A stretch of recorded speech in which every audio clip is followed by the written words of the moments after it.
Hey guys, tonight I want to take you on a journey to ancient Egypt. I want you to picture the Great Pyramids standing against the starry sky, the timeless Nile River flowing through the desert. Now, let's watch as that familiar landscape dissolves, as we travel backwards in time, past the first pharaohs, beyond the first temples, to a moment far older and more profound. The silent, watery darkness before time itself. We're drifting into the world of ancient Egyptian mythology, a realm born from a cosmic ocean, where gods shaped the very fabric of existence. It was a universe where magic was the language of creation and the afterlife was just another shore to reach. So, before you get comfortable, take a moment to like the video and subscribe, but only if you genuinely enjoy what I do here. And let me know in the comments where you're tuning in from and what time it is for you. It's always fascinating to see who's joining us from around the world. Now, dim the lights, maybe find that comfortable spot on the sofa, and let's ease into tonight's journey together. Imagine, if you will, a state before existence. In the beginning, there was no beginning. There was no sun, no moon, no stars, no earth, no sky. There were no gods, no mortals, no life, and no death. There was only the boundless, churning, and infinite darkness of the primordial ocean. The ancient Egyptians called this state of non-existence Nu, or sometimes none. It was not an empty void, but a formless, watery abyss, silent and inert, holding within its depths the potential for everything that ever was and everything that ever would be. Nu was the uncreation, the cosmic soup from which all of existence would eventually emerge. It had no surface and no floor, no beginning and no end. Within this limitless expanse of inert, dark water, the spark of consciousness lay dormant, waiting for the first thought, the first moment of self-awareness that would set the universe into motion. This was the great mystery, the ultimate origin, a state of perfect chaos that was both nothing and everything at the same time. The essence of every form, the potential for every sound, and the seed of every life was suspended in this pre-creation state, waiting for the catalyst that would bring forth order from the chaos. There were no concepts, no divisions, no time, only the silent, eternal presence of the watery abyss, the great mother-father of the cosmos. All the elements of the universe were mixed together in this undifferentiated state, a cosmic plasma of possibility. From this profound and absolute darkness, the first act of creation was not a grand explosion or a divine command from an external force, but a slow, quiet awakening from within. A single thought emerged from the consciousness that slept within Nu. This thought was the desire to exist. And with that desire, the first form took shape. A solitary mound of earth, the primordial hill, rose silently from the dark waters. This was the Benben, the first solid ground in the universe, a sacred place of emergence. On this mound, the first deity came into being, not born from a mother or father, but created from his own thought, his own will to exist. He was Adam. His name meant the all, or the complete one, for he contained within him the totality of the universe that was yet to be. In some traditions, he is inextricably linked with the great sun god, Ra, and is often referred to as Adam Ra. He was the source of all creation, the prime mover, the self-created God who was both the creator and the creation.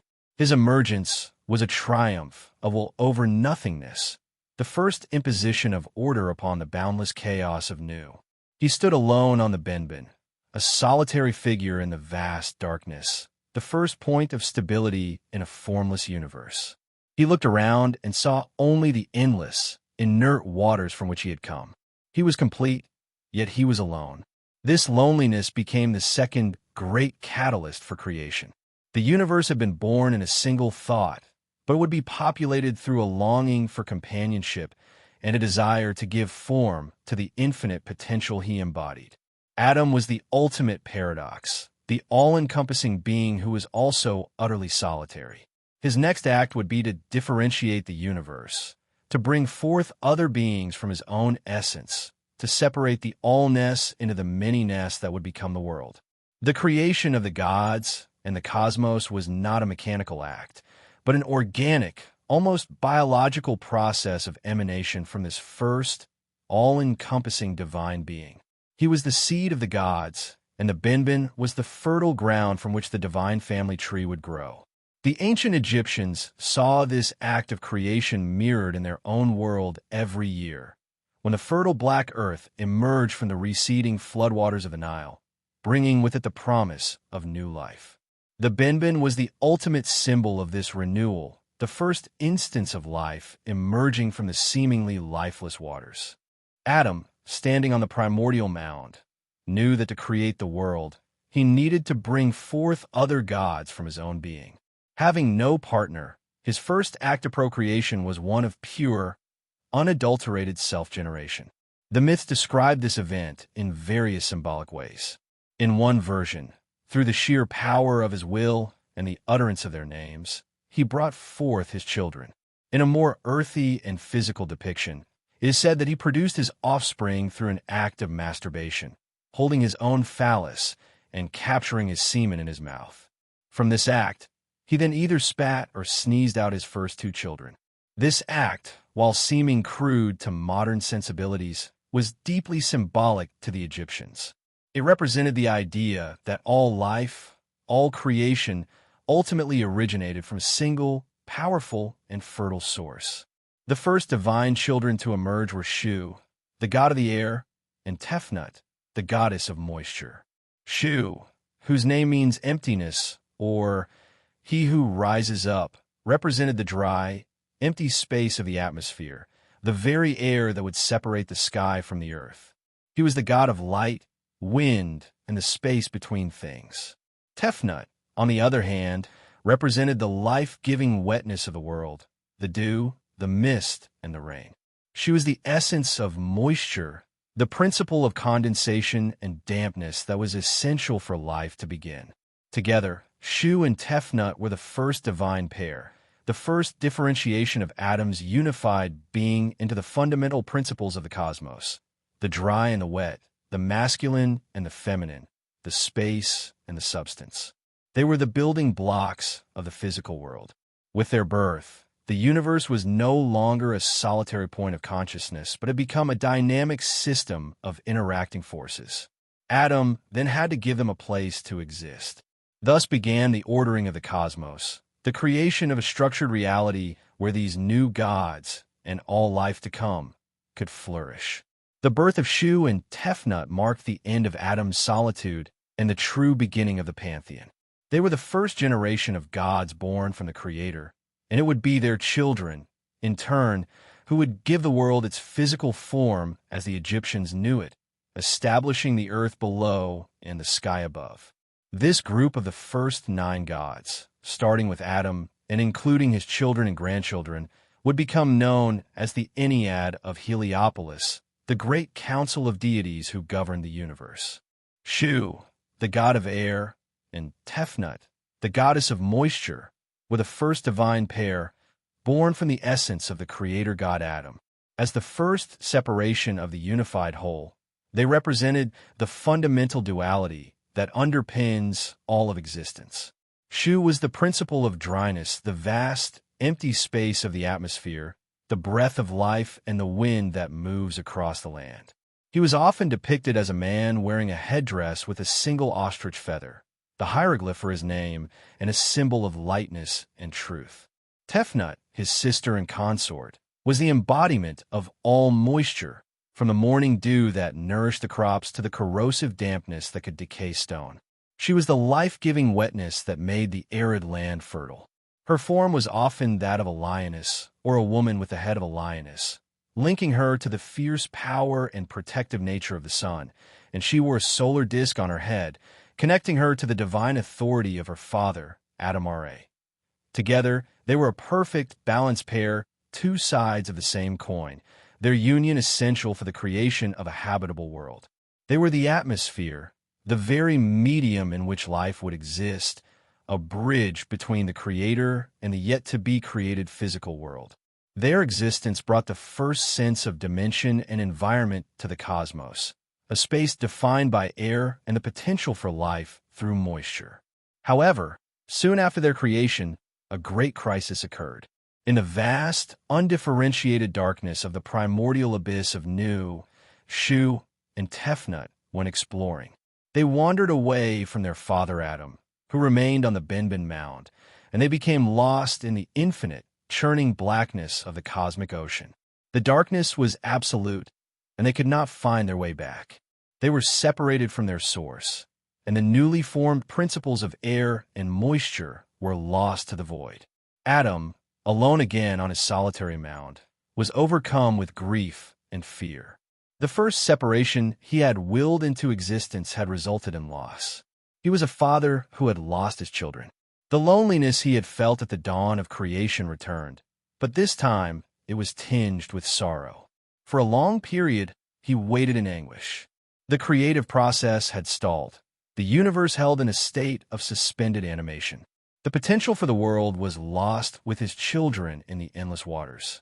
To find them, Adam plucked out his own divine eye, a powerful entity in its own right often associated with the goddesses Wadjet or Hathor, and sent it into the darkness of Nu to search for his lost children. The eye of Adam, a burning, radiant entity of light and power, roamed the primordial abyss, its gaze piercing the infinite blackness in search of the missing gods. It was a desperate act, a father sacrificing a part of himself to reclaim his beloved offspring. The divine eye searched for what felt like an eternity, its light the only illumination in the pre-creation void. Finally, it found Shu and Tefnut, huddled together in the darkness, and guided them back to their father. The reunion on the Benben was a moment of supreme, cosmic joy. Adam, overwhelmed with relief and happiness at the return of his children, embraced them tightly. As he held them, tears of pure joy streamed from his remaining eye. These were not tears of sorrow, but of profound, creative happiness. As the tears fell from the Creator God and landed upon the fertile black earth of the Benben Mound, they transformed. From these divine tears, the first human beings were born. In this beautiful and poignant myth, humanity was not created from clay or dust as an afterthought, but was born from the pure, overwhelming emotion of the Creator God himself. We are the children of Adam's joy, born from the moment he was reunited with his own children. This gave humanity a sacred and intimate connection to the gods from the very beginning. To honor the divine eye for its service, Adam, or Ra, placed it upon his brow, where it became the uraeus, the protective cobra's symbol that would adorn the crowns of pharaohs, representing divine authority, protection, and the fierce power of the sun. The successful return of Shu and Tefnut meant that the process of creation could now continue. But the myths serve as a powerful reminder of the fragility of order and the constant threat of being lost again to the chaos of the abyss. The world, the Egyptians believed, was a precious and hard-won space, reclaimed from the darkness through the love of a divine father for his children. The family of gods was now complete and ready to give birth to the next stage of the cosmos. With the divine family reunited and the principles of air and moisture firmly established, the creation of the physical world could commence. Shu and Tefnut, the god of air and the goddess of moisture, soon produced their own offspring, the second generation of gods in the great Ennead. Their children were Geb, the god of the earth, and Nut, the goddess of the sky. From the moment of their birth, Geb and Nut were locked in a passionate, inseparable embrace. Geb lay beneath, and Nut arched over him, their bodies entwined in an act of continuous love. They were so deeply in love that they refused to be parted. While this union was born of pure affection, it had a problematic consequence for the developing cosmos. With the sky and the earth pressed so tightly together, there was no space for anything to exist or grow between them. The world was a flat, sterile plain, with no room for mountains to rise, for rivers to flow, or for life, including the newly created humans, to flourish. The creative process was once again stalled, this time not by absence, but by an excess of love. The world remained dark and claustrophobic, trapped between the bodies of the earth god and the sky goddess. The creator god, Adam Ra, saw that this situation could not continue. For his creation to be complete, for the world to become a living, breathing place, the earth and the sky had to be separated. He commanded their father, Shu, the god of the air, to perform this difficult and heartbreaking task. Shu, as the embodiment of the space between things, was the only one with the power to push his own children apart. Reluctantly, Shu obeyed the command of his father. He positioned himself between the entwined bodies of Geb and Nut, and, with his immense strength, he began to push. This was not an act of violence, but a necessary and sorrowful act of ordering. He pushed his daughter, Nut, upwards, raising her high above her beloved Geb. Her fingers and toes remained touching the ground at the four cardinal points of the horizon, creating the great arch of the heavens. Shu, the air, now filled the space between them, creating the atmosphere in which all life would exist. Geb remained below, the solid earth upon which the world would be built. The separation was a moment of profound cosmic sorrow. Geb wept for his lost love, and his tears formed the oceans and rivers of the world. Nut, now the vast, star-spangled canopy of the night sky, looked down longingly at her separated husband. This myth provided the Egyptians with a beautiful and poignant explanation for the world's physical structure. The earth, Geb, below, the sky, Nut, above, and the air, Shu, that fills the space between and holds them apart. In his anger at their initial refusal to separate, Ra had placed a curse upon Nut. He decreed that she would be barren, unable to give birth to the children she had conceived with Geb on any of the 360 days of the existing calendar. This was a terrible curse, for Nut was already pregnant with 5 children, the next generation of gods, and they were trapped within her womb, unable to be born. The future of the divine lineage and the world itself was in jeopardy. Nut was desperate. She sought the help of Thoth, the wisest of the gods, the master of magic, knowledge, and calculation. Thoth, often depicted with the head of an ibis, devised a clever plan to circumvent Ra's curse. He approached the moon god, Khonsu, a deity known for his love of games of chance, particularly the game of Senet.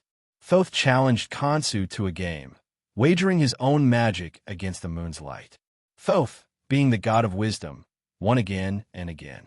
With each victory, he won a small fraction of the moon's light.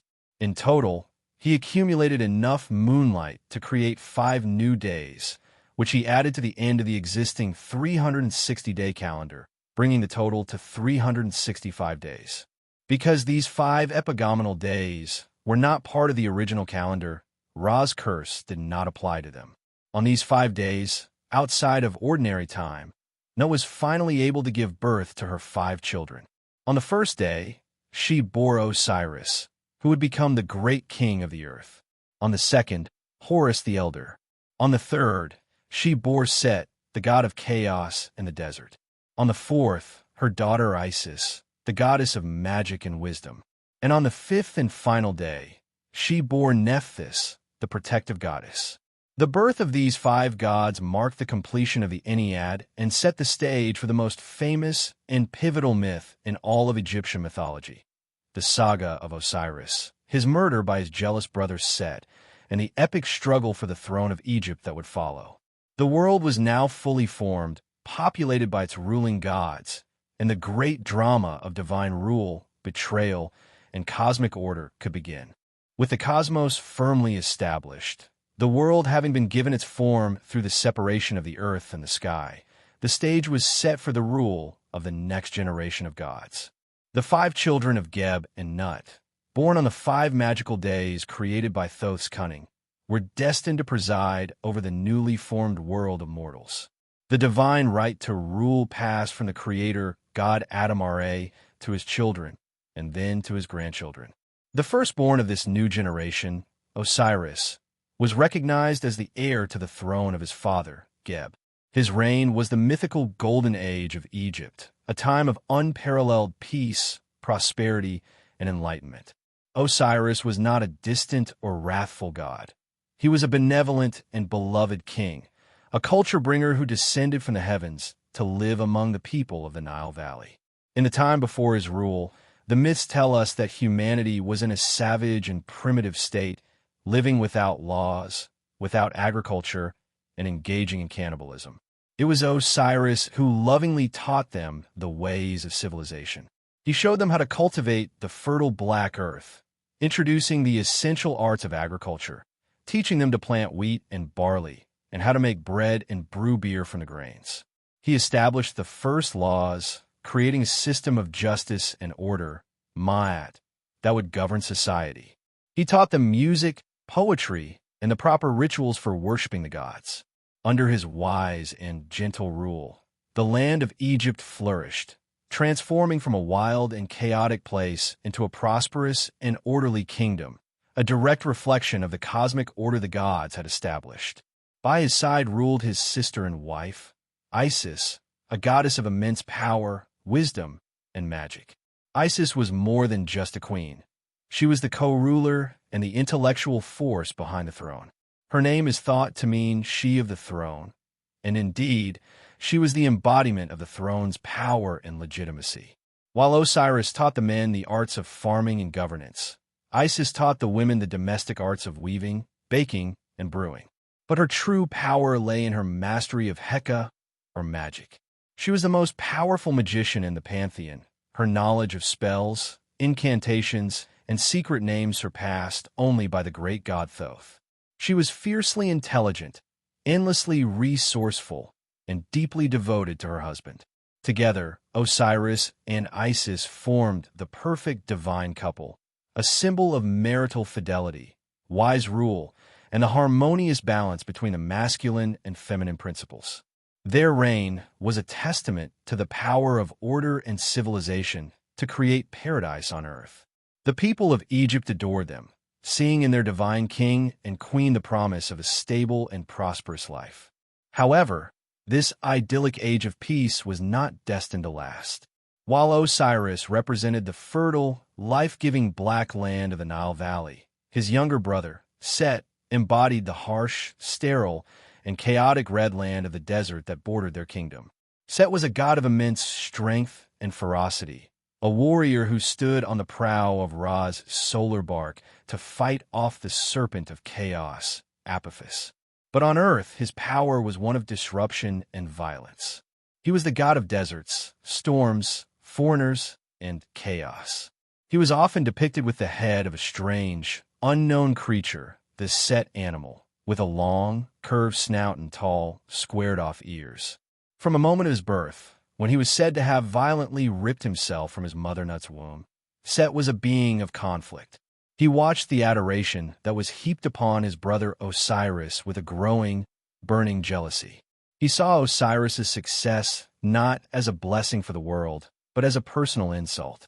Why should his brother, the bringer of soft grains and gentle laws, rule the world, while he, the mighty warrior who fought chaos itself, was relegated to the barren wastes? His heart grew bitter, and a dark plot began to form in his mind. He gathered around him a group of conspirators, other lesser gods and spirits who shared his resentment. The perfect order established by Osiris was about to be shattered by the oldest of mortal and divine sins, envy. The harmony of the Golden Age was built on a fragile foundation, and the Lord of the Desert was preparing to unleash a storm that would drown the world in sorrow and chaos, setting in motion the central and most enduring myth of the Egyptian world. Set's jealousy festered, growing from a quiet resentment into a meticulously planned conspiracy. He knew he could not defeat his brother Osiris in a fair contest, for Osiris was loved by all the gods and all of humanity. A direct assault would be condemned, and his claim to the throne would be denied. Therefore, he devised a plan that was as cunning as it was treacherous, a plot that would use his brother's own trusting and benevolent nature against him. Set secretly commissioned the finest craftsmen in the land to build a magnificent chest, a sarcophagus of unparalleled beauty. It was constructed from the rarest and most fragrant cedar wood, inlaid with intricate patterns of ebony, ivory, silver, and gold. Its beauty was breathtaking, an object of desire fit for the greatest of kings. But its true purpose was sinister. With the help of his divine magic, Set ensured that the chest's internal dimensions were measured with supernatural precision. It was made to fit only one person in the entire universe perfectly, his brother, Osiris. This beautiful coffin was to be the instrument of his betrayal, a gilded cage for the king of the world.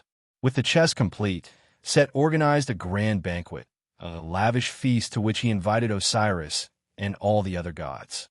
The hall was filled with music, laughter, and the finest food and wine. Osiris, having no reason to suspect his brother of any ill intent, arrived with a joyous and open heart, ready to celebrate. The festivities continued late into the night. At the height of the celebration, when all the guests were merry, Set unveiled his masterpiece.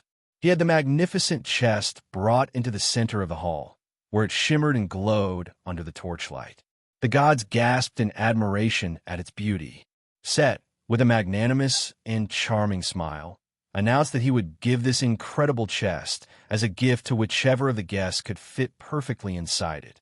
It was presented as a light-hearted party game, a test of chance. One by one, the gods, laughing and enjoying the sport, lay down inside the beautiful sarcophagus. A smaller god rattled around inside, with far too much space. A larger god found his shoulders and feet uncomfortably wedged. None of them fit. Finally, it was Osiris's turn. Encouraged by the cheers of the other guests and the seemingly good-natured goading of his brother, he laid down in the chest. A hush fell over the room. It was a perfect fit. He lay comfortably within the fragrant cedar walls, every contour of his body perfectly cradled by the inlaid ivory and gold. He smiled up at the assembled gods, unaware of the trap that was about to spring shut. In that moment of perfect fit, Set's charming facade fell away. He and his 72 conspirators sprang into action. Before Osiris could react, they slammed the heavy lid of the chest shut, the sound echoing through the suddenly silent hall like a thunderclap of doom. The other gods, frozen in shock and horror, could do nothing as the conspirators quickly sealed the lid shut with nails and then poured molten lead into every crack, ensuring there was no escape and no air. The beautiful chest had become a tomb. The game had turned into a murder. The banquet hall, moments before filled with joy, was now a scene of horror and betrayal. Set and his followers, their faces grim with triumph, lifted the sealed sarcophagus. They carried it from a hall, through the palace, and down to the banks of the Nile. With a great heave, they cast the coffin containing the living king of Egypt into the dark, swirling waters of the river. The chest was swept away by the current, drifting northwards towards the great green, the Mediterranean Sea. The first act of murder had been committed. Order had been overthrown by chaos. The Golden Age was over, drowned in the waters of the Nile along with its king. The gods who had witnessed the event were left to grapple with the horror of this fratricide, and the world was plunged into a state of profound sorrow and disarray. But the greatest sorrow was yet to come, for when the news of her husband's fate reached the ears of his queen, Isis, her cry of grief was said to be so powerful that it shook the heavens and the earth, marking the beginning of her long and desperate search to reclaim the body of her beloved. The news of Osiris's murder reached his wife, Isis, and her grief was a tangible force of nature. In a profound act of mourning and determination, she cut a lock of her long, dark hair, tore her royal robes, and covered her face in ashes. She was no longer a queen, but a grieving widow, a solitary pilgrim whose sole purpose was now to find the body of her husband. For if his body was not found and given the proper burial rites, his spirit, his Ka and Ba, would be unable to journey to the afterlife and would be doomed to wander the earth as a restless ghost. Her quest began immediately. She roamed the length and breadth of the land of Egypt, her tireless search taking her through swamps, deserts, and cities, questioning everyone she met. For a long time, she found no trace. The Nile had carried the chest far away, out into the vastness of the Mediterranean Sea. Finally, with the help of her magic, she learned from a group of children that they had seen a beautiful chest floating down the river and out to sea. Guided by this knowledge, Isis followed the path of the currents. Her journey eventually led her to the distant Phoenician city of Byblos. There, she discovered that the sacred chest had washed ashore and had come to rest against a young tamarisk tree. In a miraculous display of divine power, the tree had grown at a supernatural rate, its trunk thickening and rising up to completely encase the sarcophagus within its wood. The tree grew to be so magnificent and fragrant that the king of Byblos, Melkart, had it cut down and brought to his palace to be used as a central pillar, unaware of the divine secret it held within. Isis, sensing her husband's presence, made her way to the city. She did not reveal her identity as a goddess, but instead sat by the city well, disguised as a humble, grieving woman. When the queen's handmaidens came to fetch water, Isis used her magic to braid their hair and breathe upon them the divine fragrance of the gods. When they returned to the palace, the queen was so enchanted by their appearance and heavenly scent that she demanded to meet the mysterious stranger. Brought before the queen, Isis was offered a place in the palace as a nursemaid to the infant prince. She accepted and cared for the child with divine love. Each night, in secret, she would perform a magical ritual to grant the prince immortality by placing him in the heart of a sacred fire to burn away his mortality. One night, the queen, suspicious of the strange nursemaid, spied on her and saw her child in the flames. She screamed in terror, breaking the spell. Isis, her ritual interrupted, was forced to reveal her true, divine form. The king and queen, now realizing they had a goddess in their midst, were terrified and offered her anything she desired. Isis asked for only one thing, the magnificent tamarisk pillar that stood in their hall. Her wish was granted. She carefully cut away the wood of the great tree, revealing the beautiful, inlaid chest within. She consecrated the pillar, which became an object of worship in Byblos, and prepared to take the body of her husband back to the sacred land of Egypt.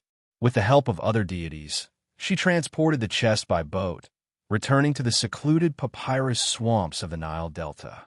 There, in the secret heart of the marshlands, she opened the lid. She gazed upon the face of her beloved Osiris, his body perfectly preserved, and her grief poured out in a great cry.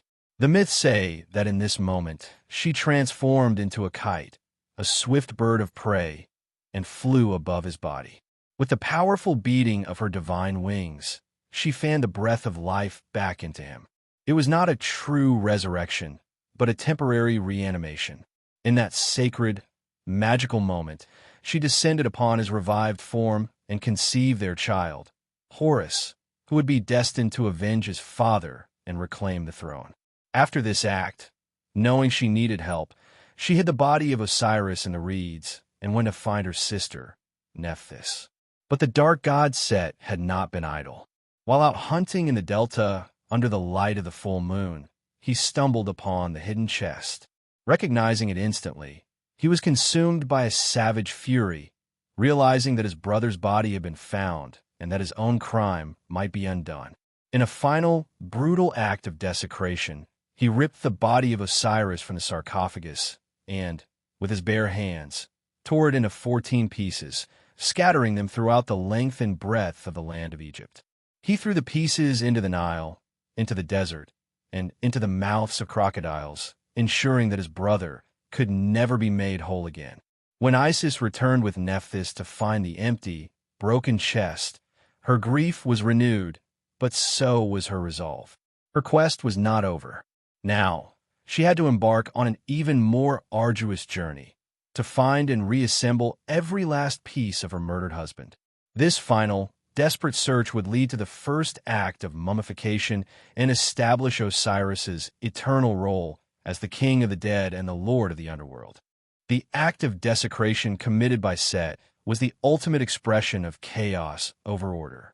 By dismembering the body of Osiris and scattering his remains across the land, Set believed he had won a final, immutable victory. An incomplete body could never receive the proper funeral rites, and thus Osiris's spirit would never find peace or power in the afterlife. His rival would be erased from existence. But Set had gravely underestimated the magical prowess and unwavering devotion of his sister, Isis. Upon discovering the empty sarcophagus and learning of her husband's second death, Isis was not broken. Her grief transformed into a steely resolve. She was joined in her sorrow and her quest by her sister, Nephthys, who, despite being Set's consort, chose loyalty to her brother Osiris and her sister Isis. Together, the two goddesses embarked on a second, even more sorrowful pilgrimage throughout the land of Egypt, this time to find the 14 scattered pieces of their beloved brother and husband. Their journey was a lament, a divine search that took them up and down the Nile, through its fertile plains and into its wild marshes. They sought out each fragment, guided by Isis's powerful magic and intuition. They found a leg in one place, an arm in another, his head in the holy city of Abydos. Piece by piece, with reverent care, they collected the dismembered parts of the dead king. They managed to find 13 of the 14 pieces. The final piece, Osiris's phallus, the symbol of his fertility and power, was tragically lost forever. It had been thrown into the Nile and devoured by a fish, the Oxyrhynchus, which was forever after considered a taboo food in many parts of Egypt. Despite this devastating loss, Isis would not be deterred. Using all of her formidable magical abilities, she fashioned a replacement phallus out of gold and wax, magically consecrating it to complete his form. With the 13 pieces and the magical replacement gathered, Isis, with the help of her sister Nephthys and the jackal-headed god Anubis, the god of embalming who was often considered her son, performed the first and most sacred funerary rite. They painstakingly reassembled the body of Osiris, carefully wrapping each limb and the torso in strips of fine linen, anointing the body with sacred oils and speaking the powerful incantations that would preserve his form for all eternity. This act was the first mummification. Through this ritual, Osiris was transformed. He was no longer a dead king, but the first mummy, a being capable of transcending death itself. While he could no longer rule in the land of the living, this ritual ensured that he could pass into the underworld, the Duat, not as a powerless spirit, but as its rightful king. He became the Lord of the West, the judge of the dead, a symbol of resurrection and the promise of eternal life for all Egyptians who would follow his path through mummification. While this sacred ritual was taking place, Isis knew that her work was not done. She still carried within her the heir to the throne, the son she had miraculously conceived from her revived husband. She had to protect this child at all costs, for he was the living embodiment of order and the only hope for reclaiming Egypt from the chaotic rule of Set. After Horus was born, she fled with the infant deep into the papyrus swamps of Chemis in the Nile Delta. This was a wild and secluded place, a labyrinth of reeds and waterways, where she could hide her son from the murderous gaze of his uncle. The childhood of Horus was one of constant peril. Set, knowing of the existence of an heir, sent his agents, demons and dark spirits in the form of scorpions, snakes, and crocodiles, to hunt and destroy the child. But Isis was a fierce and powerful protector. She was the divine mother, using all of her magic to shield her son. The myths are filled with stories of her healing Horus from deadly scorpion stings, of her outwitting Set's assassins, and of her providing for her child in the isolation of the swamp. She raised him in secret, nurturing his strength and teaching him his divine right as the true king of Egypt. Horus grew from a vulnerable infant into a strong and powerful young god, his heart filled with the burning desire to avenge his father and restore order to the two lands. The isolation of the swamp was his training ground, and his mother's magic was his shield. When he finally came of age, he emerged from the Delta, no longer a hidden child, but a mighty contender, ready to challenge his uncle for the throne that was rightfully his. When Horus reached manhood, his body strong and his spirit hardened by the trials of his youth, he declared that the time had come to claim his birthright. His mother, Isis, had prepared him for this moment his entire life. He journeyed from the secluded swamps of the Delta to the celestial court of the gods, where he formally issued his challenge to his uncle, Set, demanding the return of the throne of his father, Osiris. This challenge set the stage for one of the most prolonged and dramatic legal battles in divine history, the contendings of Horus and Set. To settle the matter, the great Ennead of gods was assembled in a grand tribunal. The court was presided over by the sun god, Ra, the ultimate authority in the cosmos, who sat as the chief judge.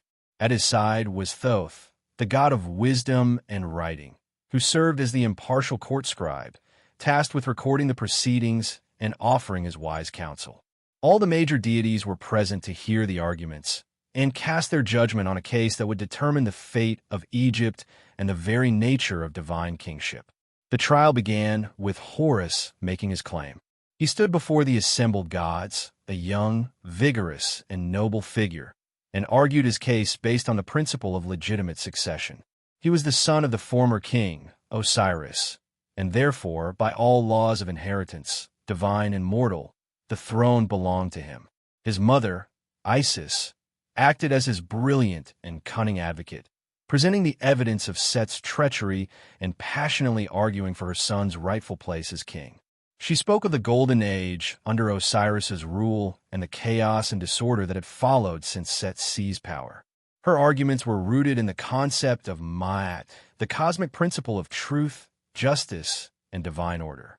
She contended that for Ma'at to be restored, the legitimate heir must rule. The future of Egypt, she argued, depended on the restoration of this sacred lineage, a direct line from the creator god himself. Set, in his defense, did not deny his actions. Instead, he presented a different kind of argument, one based not on lineage but on pure strength and competence. He stood before the tribunal as a figure of immense power and ferocity, the proven warrior who protected Ra's solar bark from the serpent Apophis each night. He argued that Horus was a mere boy, an inexperienced and weak child who was unfit to rule. He mocked Osiris as a soft and ineffective king whose passive ways had invited chaos. Set's claim was that the throne should belong to the strongest, the most capable of defending Egypt from its enemies and maintaining order through sheer force. He represented rule by might, not rule by right. His argument appealed to a more primal aspect of divine governance, and some of the gods were swayed by his points. They saw in Set a powerful and experienced leader, while Horus was an unproven youth. The divine tribunal was deeply divided. The gods argued amongst themselves for many years, unable to reach a consensus. The younger gods and goddesses, moved by the story of Osiris and Isis, tended to side with Horus and the principle of Ma'at. The older, more pragmatic gods, however, saw the value in Set's strength and his proven ability to combat chaos. The chief judge, Ra himself, was notably biased. He was old, and he saw much of himself in the powerful, aggressive Set. He felt that Horus was too young and too weak to be entrusted with the kingship. He repeatedly dismissed Horus's claim, declaring that the throne should remain with its strongest occupant. This impasse created a long and frustrating stalemate. Isis, seeing that legal arguments alone would not win the day, resorted to her magical wiles and trickery to influence the judges, at one point disguising herself as a beautiful maiden to trick Set into admitting that a son's right to inherit from his father was just. But even this did not fully sway the court. After 80 years of fruitless debate, the exhausted tribunal finally decreed that if they could not decide the matter with words, it would have to be settled through deeds. They ordered Horus and Set to compete in a series of physical contests and magical trials. The winner of these contests would prove their worthiness and be declared the true king of Egypt. The long legal battle was over, and a series of epic and often violent confrontations was about to begin. The contendings of Horus and Set shifted from the courtroom to the physical world, a series of epic trials that would test the strength, cunning, and endurance of both gods. The first major contest proposed by the tribunal was a boat race. The gods decreed that Horus and Set would each build a boat made of stone and race it down the Nile. The victor would be awarded the throne. Set, ever the literalist and relying on his immense physical power, went to the mountains and, with his bare hands, carved a massive boat from a single peak. It was a magnificent and powerful vessel, a testament to his strength. Horus, however, relied on his cunning. He built a beautiful boat out of pine wood, but then covered it with a thin layer of plaster, painting it to look exactly like it was carved from granite. When the day of the race came, Set launched his massive stone boat into the Nile, and it immediately sank to the bottom like a mountain. The other gods laughed. Horus's boat, light and buoyant, floated perfectly. Enraged by this humiliation, Set refused to accept defeat. In a fit of fury, he transformed himself into a gigantic hippopotamus, a creature of immense power and chaos, and charged through the water, attacking Horus's wooden boat. He smashed the vessel to pieces, tipping Horus into the river.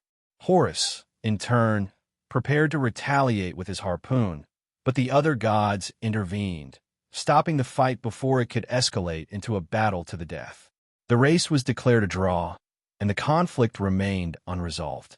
The trials that followed were numerous and varied, often violent and sometimes bizarre, showcasing the deep animosity between the two gods. In one famous episode, they battled for control of the sky, and during the fight, Set managed to tear out Horus's left eye. This eye, which represented the moon, was broken into pieces. It was Thoth who found the pieces and magically reassembled the eye, healing it and creating the sacred Ujjat, or the Eye of Horus. This became one of the most powerful protective amulets in ancient Egypt, a symbol of healing, restoration, and divine protection. In the same fight, Horus managed to rip off one of Set's testicles, a symbolic injury that represented a loss of his masculine power and fertility. Perhaps the most famous and symbolically complex of all the trials was a confrontation that took place in Set's palace. In an attempt to prove his dominance over his younger nephew, Set invited Horus to spend the night. During the night, Set attempted to sexually assault Horus, an act which, in the Egyptian mindset, would have established his complete and utter dominance over his rival. But Horus was clever. He caught Set's semen in his hands and, the next morning, told his mother, Isis, what had happened. Isis, in a brilliant act of magical retaliation, cut off Horus's now defiled hands and threw them in the river, fashioning new ones for him. She then took some of Horus's own semen and spread it over the lettuce growing in Set's favorite garden patch. Set, who was known to love lettuce, later ate the vegetables. When the gods reassembled to judge the matter, Set boasted that he had dominated Horus. Thoth, the wise judge, called forth the semen of both gods to see where it would respond. When he called Set's semen, it answered from the bottom of the river, where Isis had thrown Horus's hands. But when he called Horus's semen, it answered from inside Set's own body. A golden solar disk emerged from the top of Set's head. Thoth declared that Set had been disgraced, symbolically impregnated by his rival, and that Horus had proven his dominance. After 80 long years of these violent and magical struggles, the gods were still weary and divided. The final decision came when they decided to seek the counsel of the one being whose judgment was beyond question, Osiris, the king of the underworld. Through a letter, Osiris demanded to know why his son had not been given the throne. He reminded the gods, including the sun god Ra, that he was the source of the barley and wheat that sustained them all, and threatened to unleash the demons of the underworld upon them if justice was not served. Faced with this ultimate threat, Ra and the rest of the Ennead finally relented. They unanimously declared Horus the rightful king. Set was forced to concede defeat. In some versions of the myth, he is exiled to the desert, his rightful domain. In others, Ra gives him a new, honorable role, allowing him to ride in the solar bark as the god of storms, his thunderous voice protecting the sun god. Horus was crowned king of all Egypt. He took the title Uniters of the Two Lands, and the iconic double crown, representing both Upper and Lower Egypt, was placed upon his head. From that day forward, every pharaoh of Egypt was considered the living incarnation of Horus on earth, the legitimate heir to the divine throne, ensuring that Ma'at, the divine order, was restored and would reign forever. while the saga of Osiris, Isis, Horus, and Set forms the central passion play of Egyptian mythology. The day-to-day spiritual life of the ancient Egyptians was dominated by the immense and ever-present power of the sun god, Ra. He was the king of the gods, the father of creation, and the ultimate source of all light and life. His worship was one of the most enduring pillars of Egyptian religion, and his daily journey across the sky and through the underworld was a cosmic drama of creation and renewal that played out every 24 hours. Ra was a multifaceted deity who embodied the power of the sun in all its stages. At dawn, as the first light appeared in the eastern horizon, he was Khepri, the scarab beetle god. The scarab, rolling its ball of dung across the earth, was seen as a terrestrial mirror of the sun being pushed across the sky. Khepri represented new life, emergence, and resurrection, the promise of a new day born from the darkness of the previous night. As the sun climbed to its zenith at midday, Ra reached the peak of his power. This was Ra-Horikti. Ra, who is Horus of the two horizons, a fusion of the sun god and the sky god Horus, depicted as a falcon-headed man crowned with the fiery solar disk, encircled by the protective cobra, the Uraeus. In this form, he was the powerful, life-sustaining ruler of the heavens, his brilliant light nourishing the land of Egypt and keeping the forces of chaos at bay. Finally, as the sun began to set in the west, he transformed into the ancient and weary creator god, Adam, a wise, old man leaning on his staff, his journey for the day complete, preparing to enter the perilous realm of the underworld. Ra's celestial journey was made in a magnificent vessel, the solar bark. During the day, he sailed across the great celestial ocean of the sky in his dayboat, the Man-Jet. He was not alone in this journey.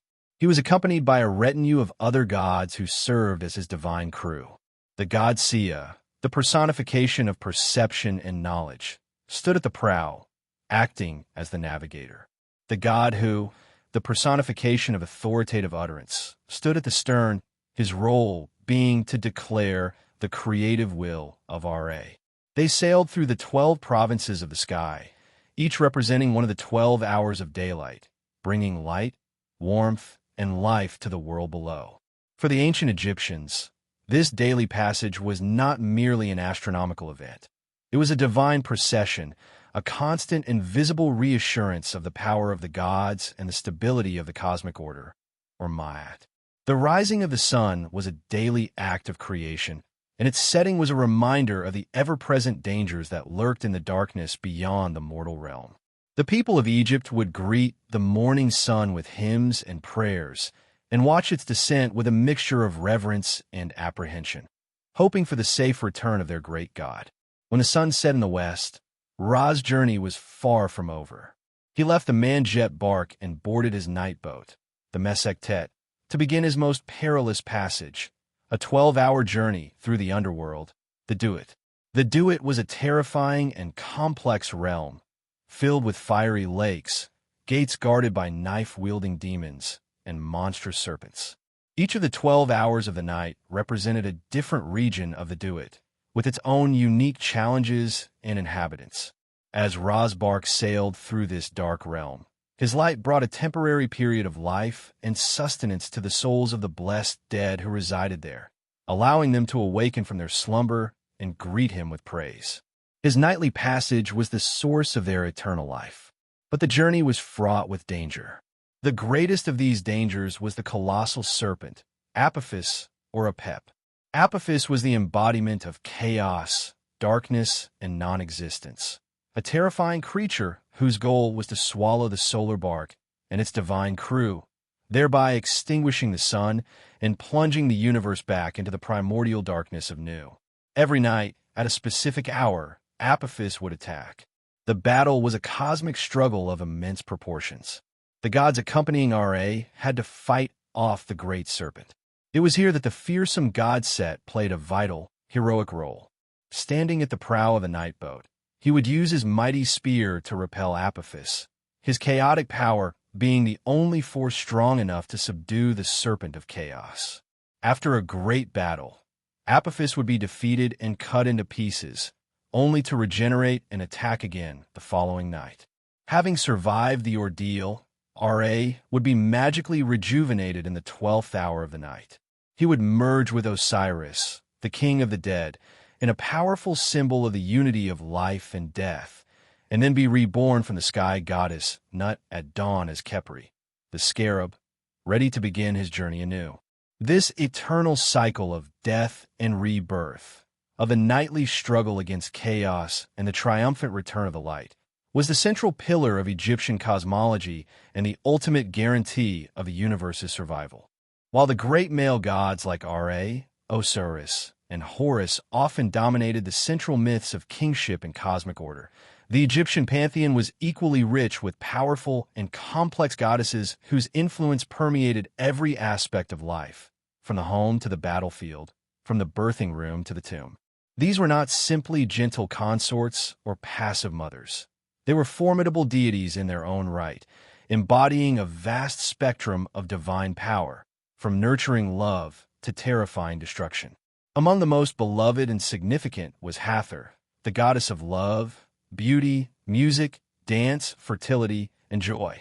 She was a celestial cow goddess, often depicted as a woman with the ears of a cow or with a headdress of cow horns cradling the solar disk. In her role as a mother goddess, she was the divine nurse to the pharaohs, offering them her life-giving milk. She was a goddess of celebration and intoxication, her festivals filled with music and dancing. But Hathor also possessed a much fiercer, more dangerous aspect. She was one of the primary goddesses identified as the Eye of Ra, the sun god's protector and agent of vengeance. In one of the most significant myths, when Ra grew old and humanity began to conspire against him, he sent his Eye, in the form of Hathor, to punish them. She descended upon the earth not as a gentle cow, but as a ravenous, bloodthirsty lioness, Sekhmet. Sekhmet was the terrifying alter ego of Hathor, a goddess of war, pestilence, and divine retribution. Her name meant she who is powerful, and her breath was said to be the hot winds of the desert. In the myth of the destruction of mankind, Sekhmet's fury was so great that she began to slaughter mortals indiscriminately, wading through their blood and reveling in the carnage. Her rampage was so terrible that Ra feared she would wipe out all of humanity, which he had not intended. He had to find a way to stop her, but no force could restrain the mighty Sekhmet. So, Ra resorted to trickery. He ordered the gods to brew 7,000 jars of beer and to dye it red with ochre and pomegranate juice to resemble human blood. They poured this concoction over the fields where Sekhmet was about to continue her slaughter.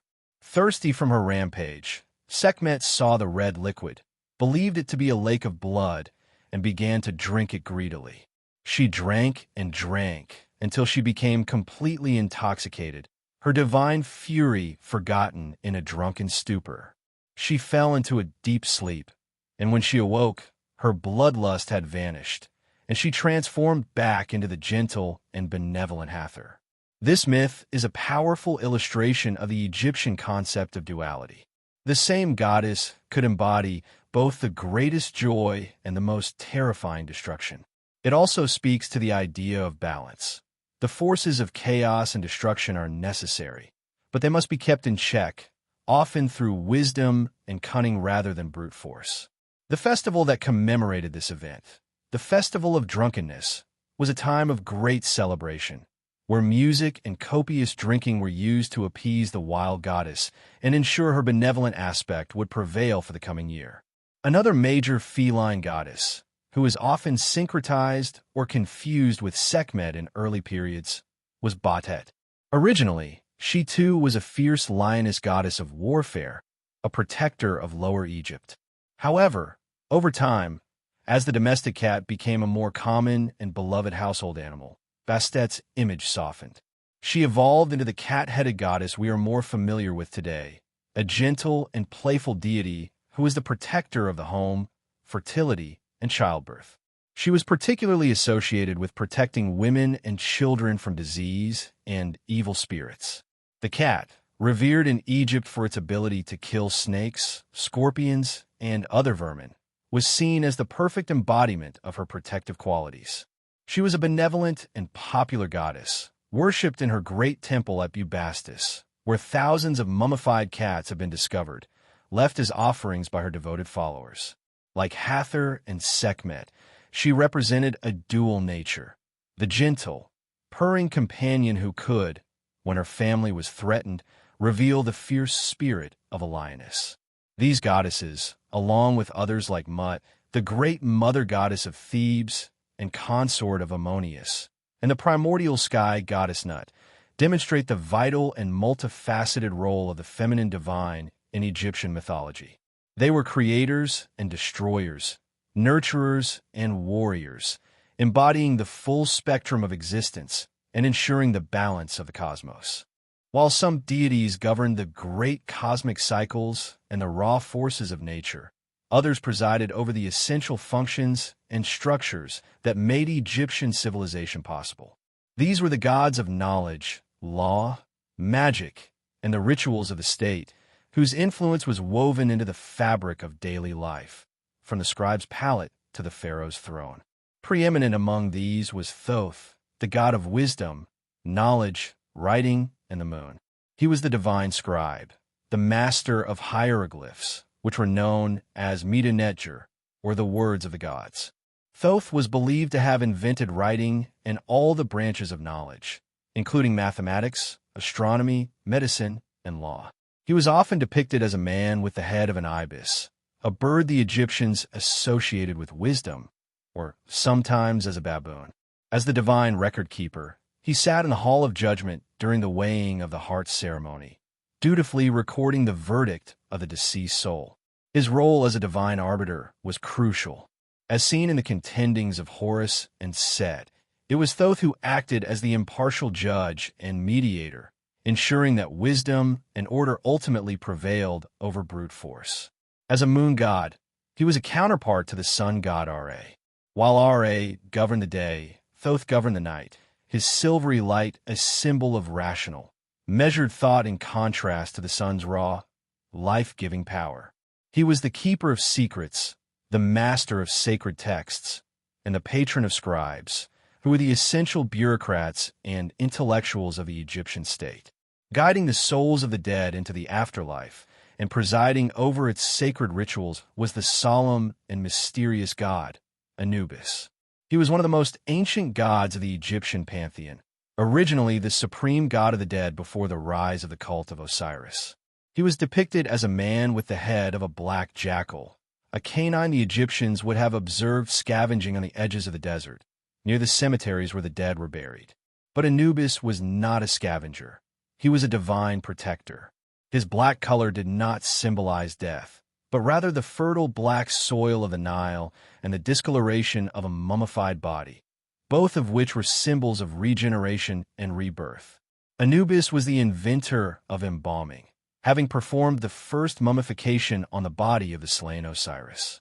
As such, he was the patron god of embalmers and the guardian of the necropolis. His primary role was to be the opener of the ways, the one who would guide the souls of the deceased through the perilous paths of the underworld and into the Hall of Two Truths for their final judgment. In the weighing of the heart ceremony, it was Anubis who would lead the soul before the scales, carefully placing the deceased's heart on one side and the feather of Maat on the other, ensuring the process was conducted with fairness and precision. He was a somber but benevolent figure, a psychopomp who ensured a safe passage for the dead and protected their physical remains in the tomb. Perhaps the most important and abstract deity in the entire pantheon was Maat. She was more than just a goddess. She was the personification of the fundamental order of the universe. Maat was the concept of truth, justice, balance, harmony, and cosmic order. She was depicted as a woman with a single tall ostrich feather in her hair, the same feather that was used to weigh the hearts of the dead. The entire universe, from a movement of the stars to the flooding of the Nile and the rules of society, was believed to operate according to the principles of Maat. The greatest duty of the pharaoh was to uphold Maat on earth, to maintain justice, and to keep the forces of Isfet, or chaos, at bay. Every temple ritual, Every law, every act of the king was designed to preserve this delicate cosmic balance. In the Hall of Judgment, when a soul declared its innocence of various sins in the negative confession, they were essentially claiming to have lived a life in accordance with Ma'at. If their heart, the seat of their conscience, was lighter than or equal in weight to her feather, it meant they were pure and had lived a just life. Ma'at was the ethical and metaphysical foundation of all Egyptian civilization. It was this divine order that the living king, the pharaoh, was tasked with maintaining. The pharaoh was not merely a political leader. He was a sacred figure, the living incarnation of the god Horus, and the essential intermediary between the gods and humanity. Through his performance of rituals and his just governance, he ensured that the harmony between the divine and mortal realms was preserved, guaranteeing the prosperity and stability of the land of Egypt and its people. The vast and intricate tapestry of Egyptian mythology, with its tales of creation, divine struggles, and the eternal journey of the sun, all converged on one central and profound preoccupation: the afterlife. For the ancient Egyptians, death was not an end, but a transition, the beginning of a perilous and complex journey that every soul had to undertake. Their entire spiritual, architectural, and cultural life was oriented towards ensuring a successful passage through this journey and securing a place in the eternal paradise. The Egyptian concept of the soul was far more complex than a single, unified spirit. They believed it was composed of several distinct parts, each with its own function and destiny. The two most important of these for the afterlife journey were the Ka and the Ba. The Ka was the life force, a spiritual double of the person that was created at birth and continued to live in the tomb after death. It was the Ka that required the sustenance of the food and drink offerings left by relatives, which it would spiritually consume. The Ba, on the other hand, was the individual's unique personality and character, everything that made a person who they were. It was often depicted as a human-headed bird, a form which gave it the mobility to travel between the tomb and the world of the living, and, most importantly, to undertake the journey through the underworld. The ultimate goal for the deceased was to have their Ka and Ba successfully reunited in the afterlife, which would transform them into an Ak, a transfigured and effective spirit who could live among the gods. The journey of the Ba through the underworld, known as the Duat, was the central ordeal every deceased person had to face. The Duat was a vast, mysterious, and terrifying realm, generally located beneath the earth. It was a complex landscape of caverns, rivers of fire, and enchanted deserts, divided into 12 regions, mirroring the 12 hours of the night through which the sun god Ra passed in his solar bark. The journey of the individual soul was, in many ways, an attempt to join Ra's divine crew and travel with him in the safety of his light. To navigate this treacherous realm, the deceased needed a guidebook, a map, and a book of spells. This was the purpose of the funerary texts that were placed in the tombs, the most famous of which is the Book of the Dead, or more accurately, the Book of Coming Forth by Day. This was not a single book, but a collection of spells, hymns, and passwords written on a papyrus scroll, which the deceased could use to overcome the challenges of the Duat. Each spell was designed for a specific purpose: to give the deceased power over their own limbs, to prevent their heart from betraying them, to breathe the air of the underworld, or to transform into various powerful animals to evade danger. The journey was filled with terrifying obstacles. The soul would have to traverse fiery lakes and boiling streams, and confront monstrous serpents and grotesque demons who sought to trap and destroy them. A significant part of the journey involved passing through a series of gates or pylons, typically 7 or 21 of them.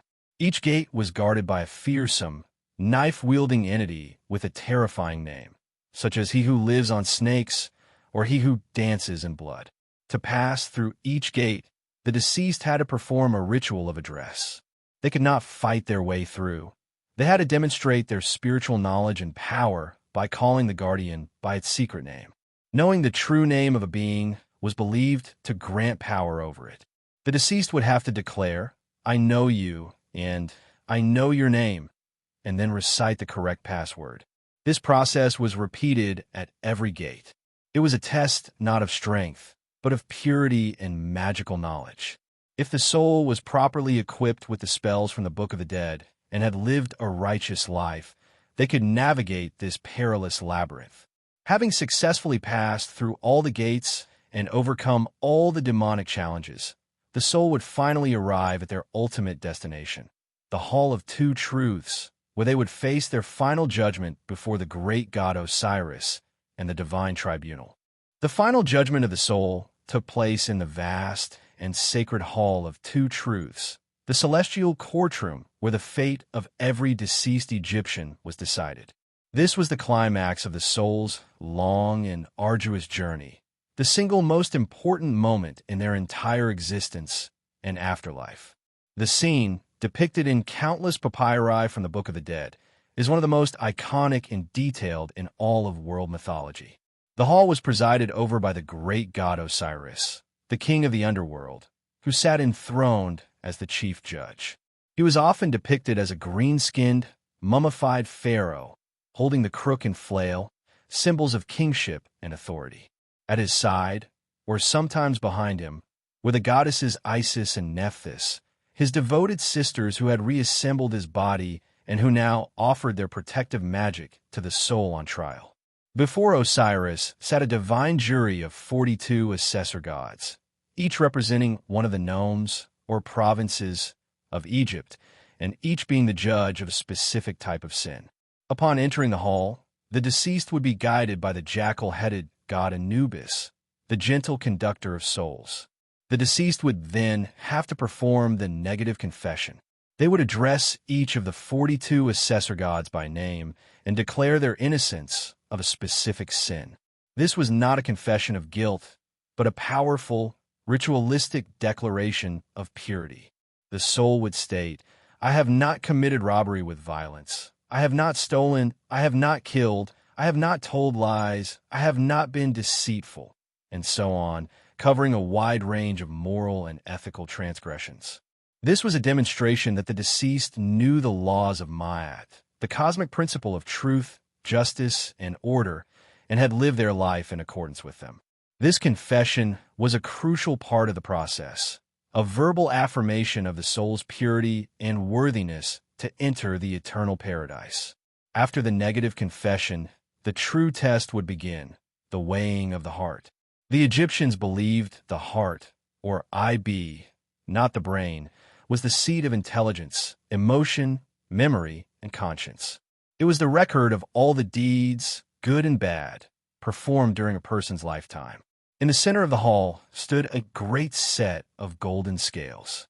Anubis would take the deceased's heart, which had been carefully preserved during mummification for this very purpose, and place it on one of the scales pans. On the other pan, he would place a single, pure, white ostrich feather. This was the feather of Ma'at, the personification and symbol of cosmic truth and justice. The scale would then determine the soul's fate. The ibis-headed god Thoth, the divine scribe, stood ready with his palette and reed pen to record the result of the weighing. The tension in this moment was absolute.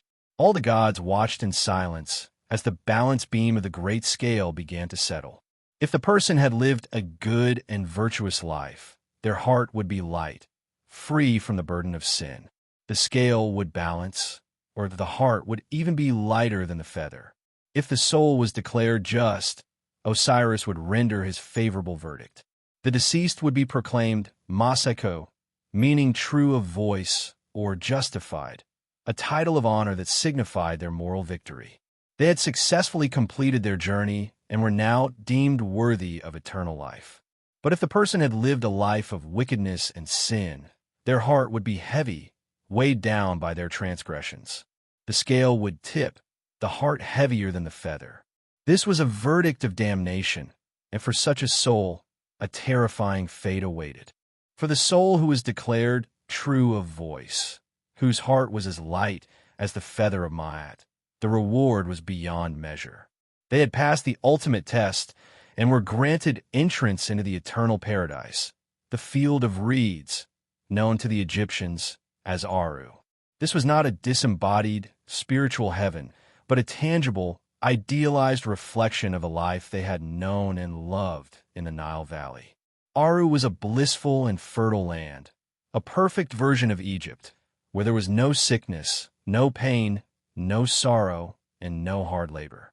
The sun always shone, the crops grew in supernatural abundance, and the rivers were always full. In this paradise, the justified soul would be reunited with their Ka and Ba, becoming a powerful and transfigured Ak. They would live for eternity in the company of the gods and their loved ones who had also passed the judgment. They would enjoy all the pleasures of life, eating, drinking, socializing, and relaxing, but without any of its hardships. The funerary texts and tomb paintings depict the field of reeds as a place of immense beauty and tranquility, where the deceased are shown happily plowing the fields, though this work was often done by magical figurines called shabdis, sailing on the celestial Nile and playing the game of Senet in the shade of sycamore trees. This was the ultimate goal of every Egyptian, a promise of an eternity of peace and pleasure, a just reward for a life lived in accordance with Ma'at. However, for the soul whose heart was found to be heavier than the feather, the verdict was damnation, and the fate was not one of eternal punishment, but of complete and utter annihilation. The Egyptians feared non-existence more than anything else. To them, the worst possible fate was to be erased from the cosmos, to have one's consciousness cease forever. This was the second death, a final and irreversible end. Waiting patiently at the foot of the scales in the Hall of Two Truths was a terrifying creature, a divine demon named Ammit, the devourer of the dead. Ammit was a composite monster, with the head of a crocodile, the forequarters of a lion, and the hindquarters of a hippopotamus, a combination of the three largest and most feared man-eating animals known to the Egyptians. As soon as the scales tipped against a sinful soul, Ammit would leap forward and devour the heavy heart. With the heart, the seat of the conscience, destroyed, the soul was annihilated, its existence wiped from the universe forever. There was no hell of eternal torture, only the cold, absolute finality of oblivion. This was the most terrifying prospect imaginable for an Egyptian, and it served as a powerful moral incentive to live a life of truth and justice. This entire complex and deeply held belief system about the soul and the afterlife was the primary engine of ancient Egyptian civilization. It was the why behind their most magnificent and enduring achievements. The practice of mummification was not a morbid obsession with the dead, but a vital necessity to preserve the physical body so that the Ka and Ba would have a home to return to. The construction of the pyramids and the elaborate tombs in the Valley of the Kings was not merely a display of pharaonic power, but the creation of eternal houses, mansions of millions of years, where the deceased could safely begin their journey and their Ka could reside in comfort. The vast and beautiful corpus of tomb art, the hieroglyphic texts, and the papyrus scrolls like the Book of the Dead were not just decorations. They were essential tools, magical guidebooks, and cheat sheets to ensure the soul could navigate the perils of the do-it and pass the final judgment. Every aspect of their culture, from their ethics to their architecture, was profoundly shaped by this singular goal, to conquer death and achieve an eternal, blissful life in the field of reeds. The mythology of Egypt was not just a collection of stories. It was a complete and coherent system of thought, a grand and beautiful machine designed to produce eternity.